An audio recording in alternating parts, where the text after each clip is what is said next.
ப்ரூஸ்லியோட சக்சஸுக்கு காரணம் தெரியுமா? ப்ரூஸ்லியோட சக்சஸ் என்ன காரணம்? ஒரே வார்த்தை, அவன் படிச்சது.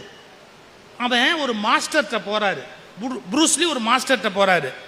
அவர் எடுத்த உடனே அவருக்கு அந்த கலையை கற்றுக் கொடுக்கல. ஒரே ஒரு வார்த்தை சொன்னாரு, உன்னால தண்ணி மாதிரி இருக்க முடியுமா? உன்னால தண்ணி மாதிரி இருக்க முடியுமா அப்படின்னார். இவருக்கு புரியல என்ன சொல்றாரு இவரு.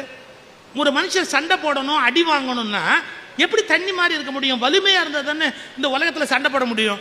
என்ன நம்ம வாத்தியார் இப்படி சொல்லி கொடுக்குறாரு அப்படின்னு. எனக்கு தெரியலன்னா நான் சொல்லித்தர மாட்டேன், ஒரு வாரம் டைம் கொடுக்குறேன், நீ தெரிஞ்சுக்கிட்டு வா போ அப்படின்னு. ப்ரூஸ்லி பைத்தியம் முடிச்ச மாதிரி அங்க இங்க இங்க எல்லாம் ஓடிட்டு கடைசியா போட்டிங் போறாரு. போட்டிங் போகும்போது எரிச்சல்ல இந்த கையை எடுத்து அந்த தண்ணியில ஓங்கி ஒரு அடி அடிச்சார். எரிச்சல் தாங்காம அந்த தண்ணியில அடிச்ச உடனே அந்த தண்ணி இவ்வளவு அடியும் வாங்கிச்ச ஒழிய எல்லாம் சின்ன சின்ன சின்ன சின்ன பார்ட்டிகள் அப்படியே பிரிச்சு கொடுத்துட்டு அடிபட்ட வலியே தண்ணிக்கு இல்லை.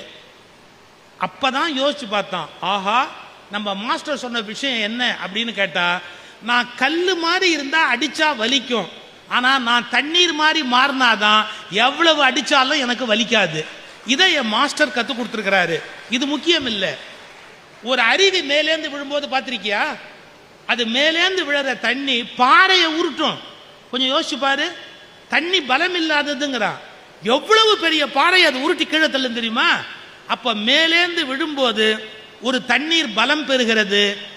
அது தாக்கும் போது அளவு கடந்த வேகத்தோடு தாக்குகிறது.